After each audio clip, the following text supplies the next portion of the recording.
Agriculture income का non agriculture income के साथ इंटीग्रेशन। इसका मतलब क्या है? इसका मतलब है कि एग्रीकल्चर इनकम को भले हम बोलते हैं कि सेक्शन 10 सब सेक्शन 1 में वो एग्जेम्प्ट हो जाता है, लेकिन ये एक इनडायरेक्ट तरीका है जिससे हम लोग एग्रीकल्चर इनकम को भी टैक्स कर देते हैं। जनरली इसको करते क्या है कि जो नॉन एग्रीकल्चर इनकम है वो हायर टैक्स स्लैब में चला जाता है। ठीक है, तो इसको देखते हैं, लेकिन इसके लिए कंडीशन है। क्या कंडीशन है?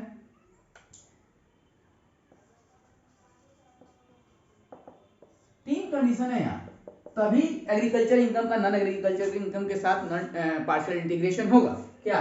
पहला, जो एसएससी है वो इंडिविजुअल हो या एओपी हो या बीओआई हो या एचयूएफ हो या आर्टिफिशियल जुडिशियल पर्सन होना चाहिए।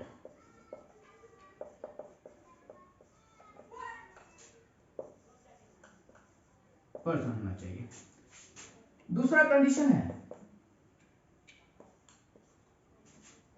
तीन कंडीशन फुलफिल जब होगा तभी नॉन एग्रीकल्चर इनकम का एग्रीकल्चर इनकम के साथ पार्शियल इंटीग्रेशन होगा। पहला क्या है कि एसएससी या तो इंडिविजुअल हो या एसोसिएशन ऑफ पर्सन हो या बॉडी ऑफ इंडिविजुअल हो या हिंदू अनडिवाइडेड फैमिली हो या आर्टिफिशियल जुडिशियल पर्सन हो। ये कंडीशन हो गया। दूसरा कंडीशन है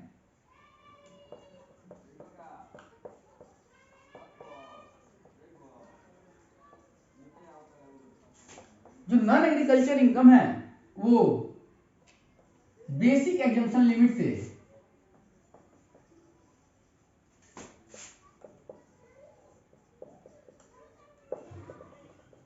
नॉन एग्रीकल्चर इनकम जो है वो बेसिक एग्जम्पशन लिमिट से अधिक होना चाहिए। बेसिक एग्जम्पशन लिमिट सबके लिए अलग अलग है। जैसे मान लीजिए कोई इंडिविजुअल 60 वर्ष से नीचे का है तो उसका बेसिक एग्जम्पशन लिमिट 2.5 लाख है। जो 60 से ऊपर का है, जो सीनियर सिटीजन बोलते हैं, तो उसके लिए बेसिक एग्जम्पशन लिमिट 3 लाख है। जो वेरी सीनियर सिटीजन है, जो 80 साल या उससे अधिक वाले हैं, उनके लिए एग्जम्पशन लिमिट 5 लाख है। तो यहाँ ध्यान रखना है, ये बेसिक एग्जम्पशन लिमिट का बात करता है। ठीक है, जो भी एसएससी है वो जिसके लिए जितना बेसिक एग्जम्पशन लिमिट है उसको ध्यान रखेंगे। तीसरा इसमें कंडीशन है, तीसरा कंडीशन है कि जो नेट एग्रीकल्चर इनकम है, नेट एग्रीकल्चर इनकम है वो एक्सीड करना चाहिए ₹5,000 से। ये तीन कंडीशन अगर फुलफिल होता है तो एग्रीकल्चर इनकम का नॉन एग्रीकल्चर इनकम के साथ पार्शियल इंटीग्रेशन होगा। मतलब इनडायरेक्टली आपका एग्रीकल्चर इनकम भी टैक्सेबल होगा। ठीक है, क्या क्या कंडीशन है कि एसएससी या तो इंडिविजुअल होना चाहिए या एओपी होना चाहिए या बीओआई होना चाहिए या एचयूएफ होना चाहिए या आर्टिफिशियल जुडिशियल पर्सन होना चाहिए। पहला कंडीशन। दूसरा कंडीशन है कि जो नॉन एग्रीकल्चर इनकम है वो बेसिक एग्जम्पशन लिमिट से अधिक होना चाहिए। और तीसरा कंडीशन है जो नेट एग्रीकल्चर इनकम है वो 5,000 से अधिक होना चाहिए। ठीक है, अब इसका स्टेप की बात करते हैं, कैसे कैलकुलेट करेंगे, कैसे इंटीग्रेशन करेंगे, कैसे, चलिए देखते हैं। कंडीशन ये तीनों हो गए। अब चलिए इसमें क्या करते हैं, कैसे करते हैं, पूरे प्रोसेस को देखते हैं। पहला इसमें क्या स्टेप्स रहेगा? स्टेप नंबर 1,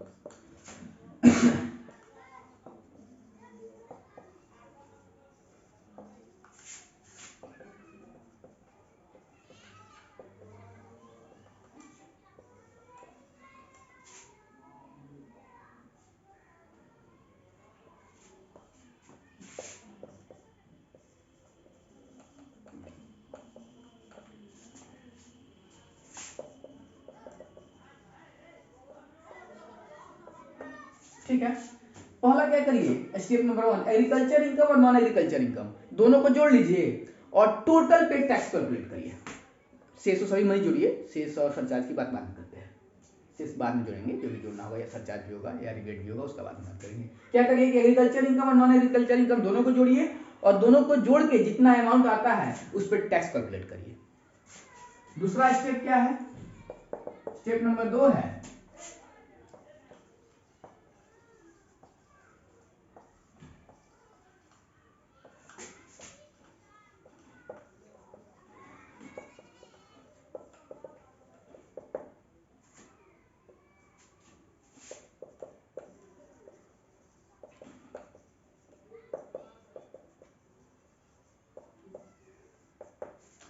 दूसरा स्टेप क्या है कि एग्रीकल्चर इनकम, अब उस नेट एग्रीकल्चर इनकम, जहां भी हम बात कर रहे हैं नेट एग्रीकल्चर इनकम की बात कर रहे हैं।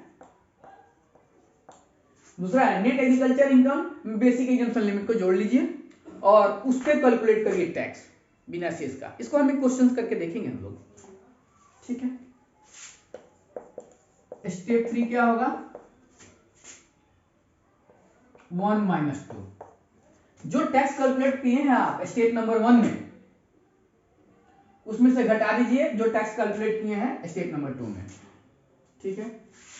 स्टेप नंबर 4 क्या होगा, स्टेप नंबर 4 होगा कि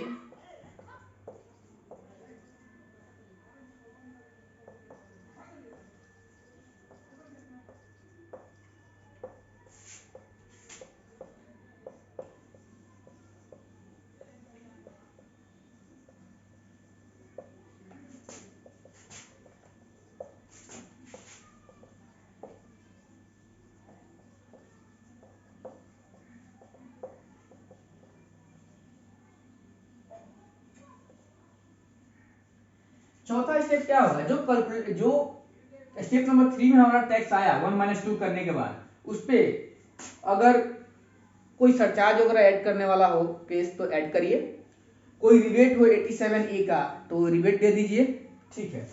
और स्टेप नंबर 5 में क्या होगा,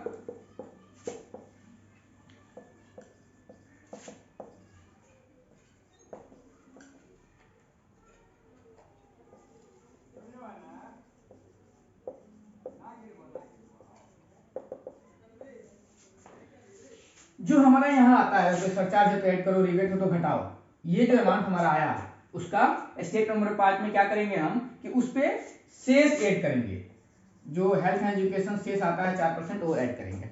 मतलब इसका क्या हुआ कि पहला स्टेप हुआ कि एग्रीकल्चर इनकम और नॉन एग्रीकल्चर, मतलब net agriculture income plus non agriculture income दोनों को जोड़ दो, जितना आता है उस पर टैक्स कैलकुलेट करो, शेष उस अभी नहीं जोड़ने का, सरचार्ज चार्ज का बात अभी नहीं करने का। दूसरा है कि net agriculture income step number 2 में नेट एग्रीकल्चर इनकम को ले लो और जो बेसिक एग्जम्पशन लिमिट है, जो भी एसएससी है उसके लिए जितना एग्जम्पशन लिमिट है वो जोड़ लो, नेट एग्रीकल्चर इनकम अब प्लस बेसिक एग्जम्पशन लिमिट, ये दोनों को जोड़ लो और उस पर जितना टैक्स बनता है उसको कैलकुलेट करो। यहाँ भी सरचार्ज और शेष का भी बात नहीं करना।